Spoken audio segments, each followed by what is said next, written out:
हरे मुरारे, हे नाथ नारायण वासुदेवा, श्री कृष्ण गोविंद हरे मुरारे, हे नाथ नारायण वासुदेवा, हे नाथ नारायण वासुदेवा, हे नाथ नारायण वासुदेवा, हे नाथ नारायण वासुदेवा, हे नाथ नारायण वासुदेवा, श्री कृष्ण गोविंद हरे मुरारे, हे नाथ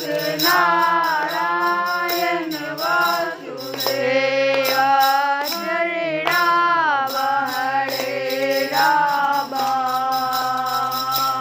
राम राम हरे हरे, हरे कृष्ण कृष्ण कृष्ण हरे हरे, हरे राम राम राम हरे हरे, हरे कृष्ण कृष्ण कृष्ण हरे हरे, हरे राम राम राम हरे हरे, हरे कृष्ण कृष्ण कृष्ण हरे हरे। जय श्री कृष्ण, जय श्री कृष्ण, जय श्री कृष्ण, जय श्री कृष्ण। कल की कथा में हम लोग सुने थे कि सायंकाल होने पर बलराम जी के साथ भगवान कृष्ण ने गौवे लौटाई और बंसी बजाते हुए उनके पीछे पीछे ब्रज की यात्रा की। आज की कथा में वर्षा और शरद ऋतु का वर्णन होगा। उस समय भी जो वर्षा ऋतु, श्री रामचरितमानस में भी वर्षा ऋतु का वर्णन है। घन घमंड नभ गरजत घोड़ा, प्रियाहीन डरपत मन मोरा। ऐसे ही श्री सुखदेव जी कहते हैं, परीक्षित, ग्वाल वालों ने घर पहुंचकर अपनी माँ, बहन आदि स्त्रियों से श्री कृष्ण और बलराम ने जो कुछ अद्भुत कर्म किए थे, दावानल से उनको बचाना, प्रलंब को मारना इत्यादि सबका वर्णन किया। बड़े बड़े बूढ़े गोप और गोपियां भी राम और श्याम की अलौकिक लीलाएं सुनकर विस्मित हो गई। वे सब ऐसा मानने लगे कि श्री कृष्ण और बलराम के वेश में कोई बहुत बड़े देवता ही ब्रज में पधारे हैं। इसके बाद वर्षा ऋतु का शुभागमन हुआ। इस ऋतु में सभी प्रकार के प्राणियों की बढ़ती हो जाती है। उस समय सूर्य और चंद्रमा पर बार बार प्रकाश में मंडल बैठने लगे। बादल, वायु, चमक, करक आदि से आकाश क्षुब्ध सा दिखने लगा। आकाश में नीले और घने बादल घिराते, बिजली कौंधने लगती, बार बार गड़गड़ाहट सुनाई पड़ती, सूर्य, चंद्रमा और तारे ढके रहते। इससे आकाश की ऐसी शोभा होती जैसे ब्रह्म स्वरूप होने पर भी गुणों से ढक जाने पर जीव की होती है। सूर्य ने राजा की तरह पृथ्वी रूप प्रजा से 8 महीने तक जल का कर ग्रहण किया था। अब समय आने पर वे अपने किरण करों से फिर उसे बांटने लगे। 8 महीना किस प्रकार से सूर्य कर लेता है जल का, बताओ। समुद्र से जो जल ले लेते हैं। अब समय आने पर वे अपने किरण करों से फिर उसे बांटने लगे। जैसे दयालु पुरुष जब देखते हैं कि प्रजा बहुत पीड़ित हो रही है, तब वे दया पर वश होकर अपने जीवन प्राण तक निछावर कर देते। वैसे ही बिजली की चमक से शोभायमान घनघोर बादल तेज हवा की प्रेरणा से प्राणियों के कल्याण के लिए अपने जीवन स्वरूप जल को बरसाने लगे। जेठ आषाढ़ की गर्मी से पृथ्वी सूख गई थी, अब वर्षा के जल से सींचकर वह फिर हरी भरी हो गई।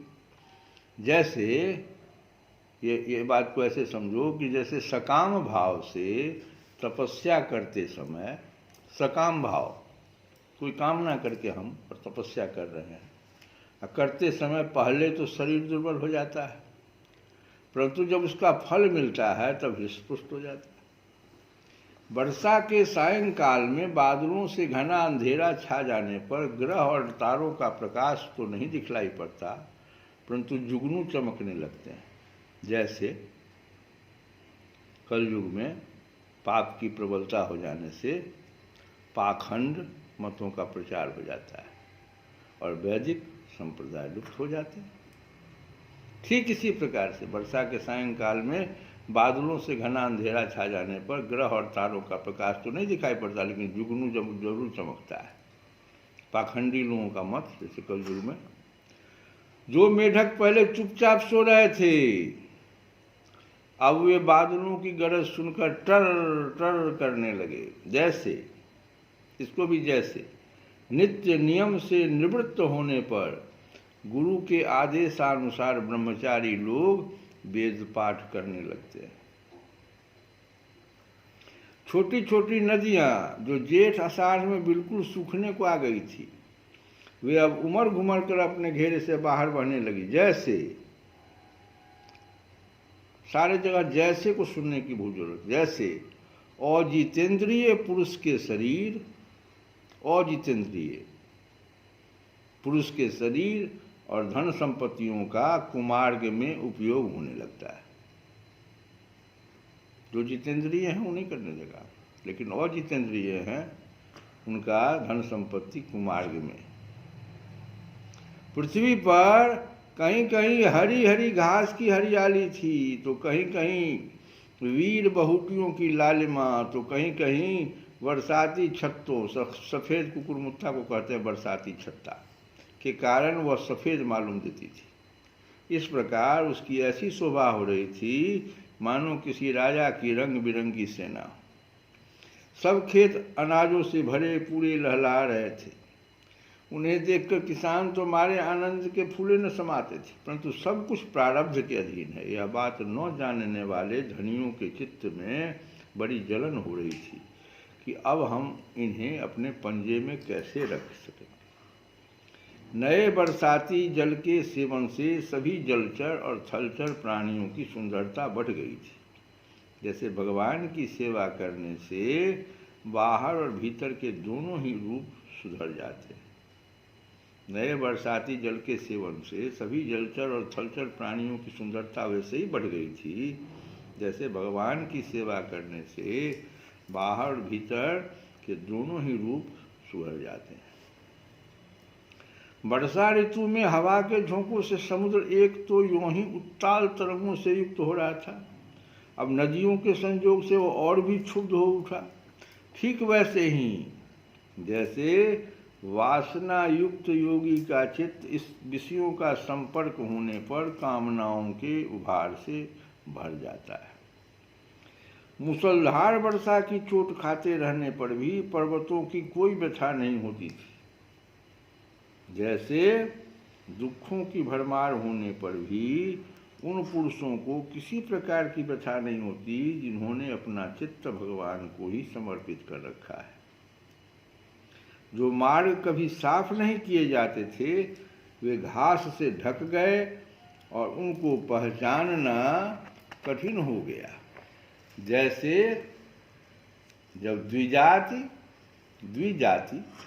वेदों का अभ्यास नहीं करते, द्विजाति वेदों का अभ्यास नहीं करते, तब कालक्रम से वे उन्हें भूल जाते हैं। जनेऊ धारण करने के बाद, इसीलिए वेद पाठ के लिए पंडित जी लोग छाता दे करके कहते कि अब वेद पाठ करने काशी जाइए। यद्यपि बादल बड़े लोकोपकारी हैं, फिर भी बिजलियां उनमें स्थिर नहीं रहती। ठीक वैसे ही जैसे चपल अनुराग वाली कामिनी स्त्रियां गुणी पुरुषों के पास भी स्थिर भाव से नहीं रहती। आकाश मेघों के गर्जन तर्जन से भर रहा था, उसमें निर्गुण बिना डोरी के इंद्रधनुष की वैसी ही शोभा हुई जैसे सत्व रज आदि गुणों के क्षोभ से होने वाले विश्व के वखेरे में निर्गुण ब्रह्म की।